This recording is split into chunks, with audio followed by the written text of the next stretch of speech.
Hey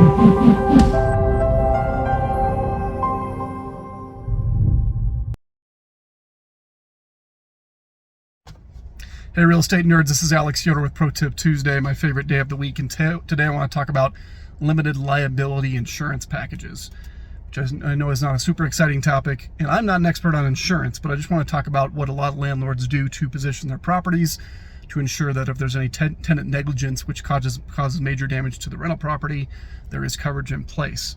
Now, what most professional management companies do is they will basically say, okay, tenant, you need to provide proof of coverage that provides at least X amount of liability protection should there be any negligence on your part.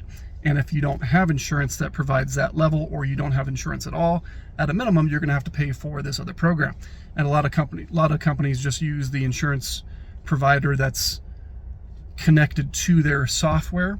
Like, for example, I use Appfolio, and there's an insurance provider that will basically, via a click of a button, include that insurance package with that tenancy.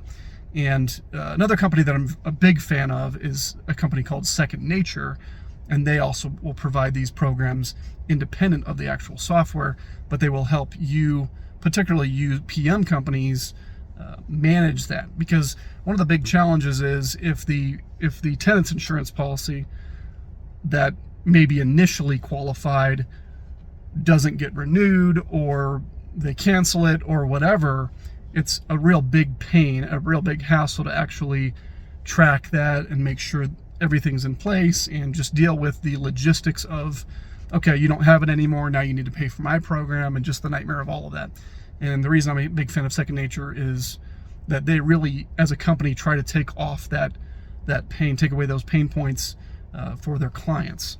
So that would be maybe a good option to look into, whether you're a small or a large landlord or a property management company, to kind of help you navigate that if you're giving tenants those various options. Now, this is of course pertinent because we are days or weeks away from hoses not being removed from spigots, and ice breaking plumbing lines, and basements flooding. That's the number one way that I've seen tenants cause damage to a property via negligence, is not disconnecting their hoses, no matter how many times we tell them to disconnect their hoses from the property. Second in line, maybe like not cleaning the stove top and having a grease fire or something like that, but hoses are a big one. So it's an important conversation, and I know insurance is not super fun. Sorry to all your insurance guys who love insurance. I hate insurance, but it is necessary, and it's important to make sure that you are covered. So just some tips, some advice, and talk with an attorney, of course, how to position your lease if you're going to basically give tenants those various options, and then talk with one of these third-party insurance providers to help you sort of navigate getting those set up when the tenant does not have the required or appropriate insurance in place. That's all for today. We'll see you next week.